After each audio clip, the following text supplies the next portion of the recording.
Welcome to HealthCast, the heartbeat of health IT. I'm your host, Sarah Seibert, and this episode is brought to you by Maximus. Today we're joined by Dr. Gil Alterovitz, Director of the Department of Veterans Affairs, National Artificial Intelligence Institute, or NAI. The NAI leads AI research, implementation, policy, and collaboration at the agency, and has seen tremendous growth since its launch in 2019.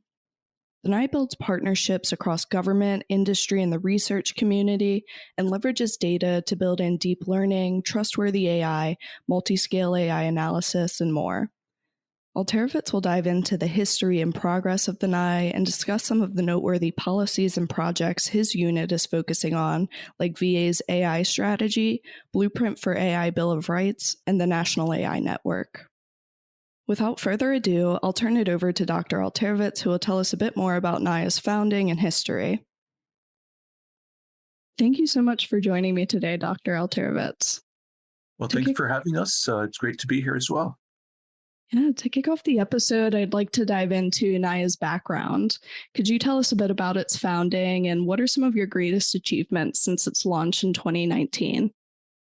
Well, the National Artificial Intelligence Institute at the VA, or the NAI as we call it, as you mentioned, was founded in 2019. It's actually right around Veterans Day, with this vision of leading the way in trustworthy artificial intelligence as a premier global institute for research, implementation, and policy to collaborate and really enhance the outcomes for our veterans, their families, and beyond. And our mission is to really take that R&D and that training and have an impact on a global scale, thereby ensuring the health and well-being of our veterans. So it's really an important mission, and it's one that we've been working on now, as you mentioned, for a few years, both at the federal level and at the agency level. At the federal level, we've seen a number of different advancements in trustworthy AI, and we've seen this executive order 13960 around promoting the use of trustworthy AI in federal government. Been active in that area. In carrying on that directive. We recently, we've published a number of different use cases. There are over 40 use cases that have been published and examined them and around the areas of trustworthy AI and around the 9 principles that are within that executive order. Most recently, the Blueprint for an AI Bill of Rights came out. The VA's been active in that as well. I'll just tell you about one aspect that the National AI Institute at the VA was involved in was the AI Institutional Review Board aspect, creating this module and really piloting that out to see for example, for research, there's a number of different studies that can be done. And when you do that, there often proposals are submitted to an institutional review board. And some of them are now getting ones around artificial intelligence. And so we created this module, which basically serves as a checklist and a list of guidelines for them as they work through and analyze these different AI proposals for different types of work that is now being introduced within the VA. We've also been working then beyond piloting to seeing how we can scale things like this, to scale trustworthy AI across the NAI's AI network, which is comprised of these different researchers and practitioners across the VA health system. We now have about 4 of these sites, and the AI network really is all about being able to pilot these hospital level systems. There's some work now going on in piloting hospital level AI oversight policies and governing committees to incorporate the lessons that we've learned from the field. And that also is used to inform our national policy, right, and oversight that should be applied. And so those are some of the aspects kind of from the federal level that we've seen moving down into all the way to the local level, as I mentioned, with the different medical sites. We also have work at the agency level, such as the VA AI strategy, which we have done in the last few years, that brought together some offices and created the first ever VA AI strategy, which is online. Anyone can see that, and that work is now kind of in the implementation phase and is aligned with a number of different national level strategies. And the next thing that I thought to highlight is kind of building an AI community. So at the VA, we have something called the VA community, started in 2021, and really is about bringing people together, whether it be the access to education and training materials, or whether it be to learn from others who are practicing AI, whether it be connecting to different parts of the AI network, or participating in real-time discussions on current AI topics. It's a way to bring the people together around AI at the VA. And yeah, maybe I'll stop there, but there are a number of different pilots and other initiatives that we can talk about as well that are kind of ongoing that we're excited about as well. Yeah, I'd love to dive deeper into that. And thank you for that overview. So, broadly speaking, how does AI support medical research, improve clinical care, and help modernize VA healthcare? Yeah, that's a great question, because AI, some of the best data that you'll see, you actually won't see. Essentially, it'll be essentially kind of behind the scenes, much like how in consumer products you might use a map to find the best route to get from A to B. Underneath that, there may be some AI. In a similar way, in healthcare, I think we're going to start to see that as well. So there's a lot of promise, for example, in imaging. So looking at imaging diagnostics, there's a lot of promise in natural language processing to look at clinical notes and analyze those for patterns and find certain characteristics.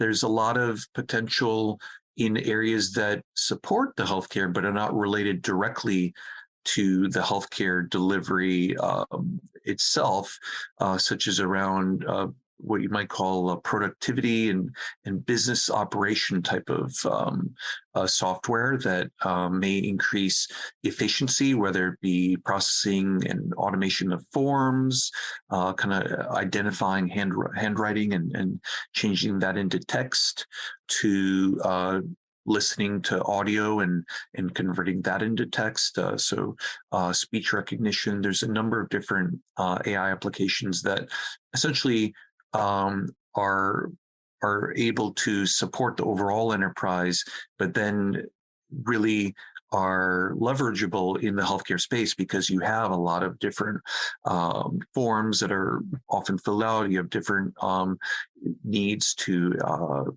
be able to capture that information in a way that AI can really make a difference. There's a couple examples maybe I'll highlight. One, we have an application that came out of one of our tech sprints, and it really is looking at allowing patients to better manage their chronic conditions. Such people may end up in the past having to see a provider frequently, but through this platform, there are ways for them now to interact and engage and track their progress over time. And so that way they can make sure to adhere to their medications, get the support they need, and so forth. There's a number of different projects going on in other areas, such as acute kidney injury, seeing if you can predict that ahead of time, thereby obviating the need for actually having a loss of kidney function, so you can take care of that and detect it before you have to treat the disease clinically. That is, and overall, I think the common theme around all of these is that we're really looking at responsible AI as a way to increase the efficiency and in the service of and the delivery of these processes. So by doing that, we're able to provide faster care, have more accurate screening and automating some of the functions. So that way that the healthcare provider can spend more time with the patients and provide a more patient-centered care. And that's really, I think, the underlying aspect of trustworthy AI is that we can build that trust with the patients, with the physicians that are leveraging the AI by following the different principles and ensuring the best care possible. Right, that makes a lot of sense. And it's really exciting to watch the tech sprints and the different innovations that come out on that front.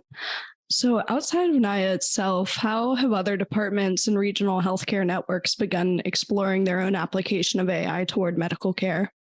So I think there's a number of different offices and departments, if you mean other departments and other agencies that are looking at AI. Within the VA, we're learning and discovering a number of these AI applications through the AI VA network.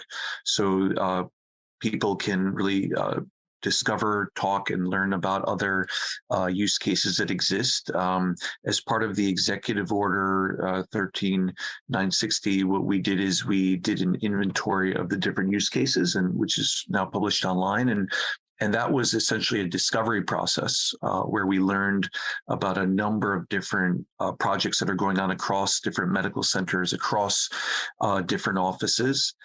And then I think you're asking also about other departments. So as part of that executive order, all the different departments, VA being one of the departments, and agencies have shared their different use cases with each other. So we're learning from other agencies to see in other departments, what are similar use cases, what are different use cases, and learning from that. And then also from those use cases that others have perhaps are more if it pursued and are more advanced in, we can learn and see if we can learn from that. And same thing with ours, we can share the ones that we have. And for people who are in other agencies and departments who are looking to advance further, we can share those lessons learned that we've done here. This episode is brought to you by Maximus. At Maximus, we are focused on the future of health by advancing our nation's ability to respond to and prepare for rapidly evolving health challenges with impactful technology, critical frontline expertise, and deep mission understanding. Our federal and public health teams deliver innovation and IT modernization that enable more informed, programmatic decisions leading to improved health outcomes for millions of lives. We do this through secure, data-driven, and customer experience-focused solutions. We are Maximus, moving people forward. Learn more at maximus.com/federal. That's maximus.com/federal. When did VA begin planning to launch its national AI network? Right. Well, actually, we started from the very beginning thinking about the AI network because really the AI network is really a different way of working essentially than perhaps in the past. So rather than having kind of individual, and there are hundreds of medical centers, they're each have different programs and they may have different priorities. The thought was that we could have an AI network that where there's a collaboration across a number of these medical centers and have different kinds of themes. So we've been thinking about it from the beginning as a way to have these areas of excellence where you can have expertise, whether it be in a particular region, so by geography, but also in subject matter expertise. And then now, like we mentioned before, we have about 4 sites. We had started with Washington, D.C., the actual medical center there. There's, of course, a central office as part of it as well. And then the Long Beach was inaugurated in 2021. And in 2022, we inaugurated Kansas City and Tampa. So as you see, there are different regions and they have different areas that they are kind of specializing in. And so then as a site takes on a particular project, it can pilot it, and then it can spread to other sites and learn from what happened in the first site. And then we do that then with corresponding with the next site on its area of specialty. And so that way we can have the network kind of learn from itself, from the other participants in the network and move forward. We're looking now at growing the network, right? We have 4 now. We started essentially with 1. I guess that was not exactly a network, but that was the Washington, D.C., and then have expanded, as was mentioned, and now we're looking to grow further into different areas. We're exploring areas such as workforce development. We're looking at areas involving imaging and deep learning. And so there's a number of different possibilities coming up. How will the AI network interface with the work being done at NIA itself? Yes, that's a good question. I think when we think about the interface between the AI network and the NIA itself, it's actually structured into the organization. So we have site leads at each of the NIA centers, and then we have a structure that oversees that within the central NIA, but it also interacts. It's sort of a bidirectional sort of interaction, right? In that at the central office, we're learning from those AI sites, and they are learning from us. And we also help to promote part of the workforce development by enabling national level recruiting for AI specialists that can be at these different sites. And so there's quite a bit of interaction, I would say, between them, both in terms of ideas of what we will pilot and work on next, whether it be around policies and what's working at the local level to translate that into central, national level, federal types of policies. And then back, whether it be executive orders, AI Bill of Rights, and things like that, national AI R&D strategies, and kind of being able to influence the field through the network. Right, that makes a lot of sense. And you mentioned just now some of the policies and things that you'll be working on. What are some of the AI network's early projects or priorities for the coming year? Yeah, good question. There's a number of them. One of the things that I briefly mentioned was the AI IRB module, which has been piloted. We're looking at to scale that now across the network and potentially beyond that. So that's going to be one of the areas. We're looking at leveraging model cards, which is basically a way to increase transparency. Almost think of it like a nutrition label that you might see on a can of soup that tells you what's in the soup, what are, how many calories, things like that. Similar types of things are now available for AI around the models, so that information about how well the model is performing, what kind of data it was used in training, and so you can ensure that it is not, it is fair, it's not biased, and so forth. And so model cards is another area that we've been looking at. We've also been looking at seeing how you can integrate research and development types of pipelines with dashboards and things that will help move that more directly into clinical care. That's another area we've been looking at.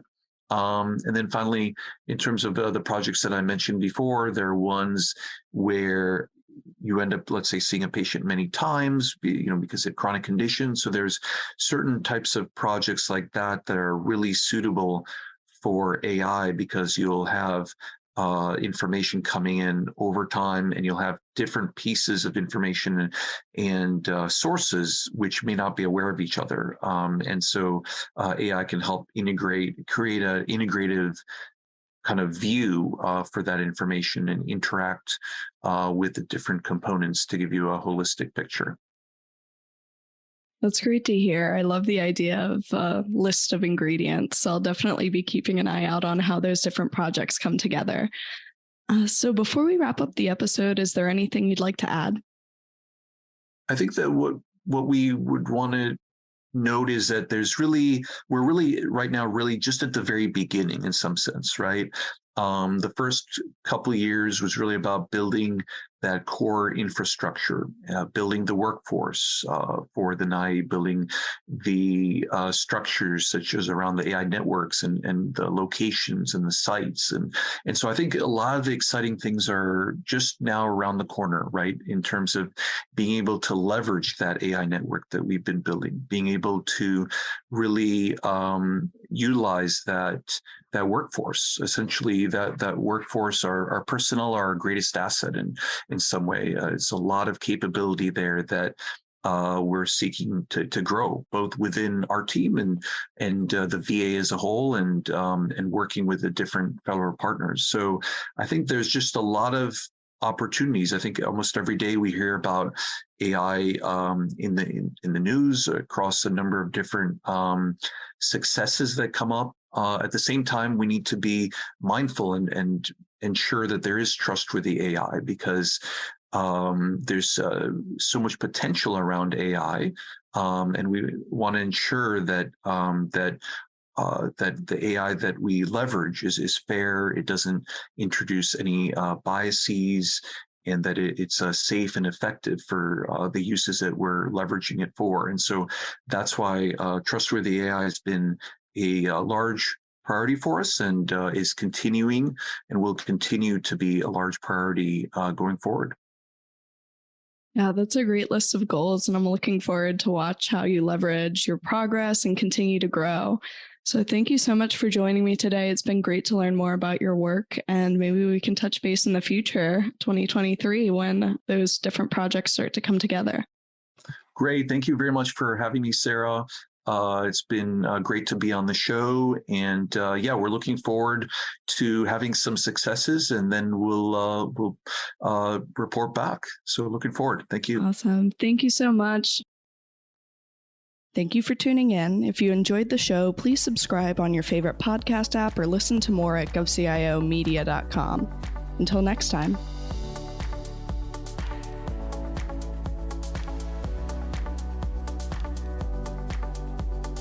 HealthCast, along with GovCast and CyberCast, is a production of GovCIO Media and Research. For more podcasts and to check out the other shows, head to GovCIOmedia.com. Watch out for new episodes released every Tuesday and Wednesday across our shows. You can follow all of them in your favorite podcast platform, and if you like what you heard, make sure to let us know by leaving a review. And if you have any topics you think we should look into, contact us at newsletter@gcio.com.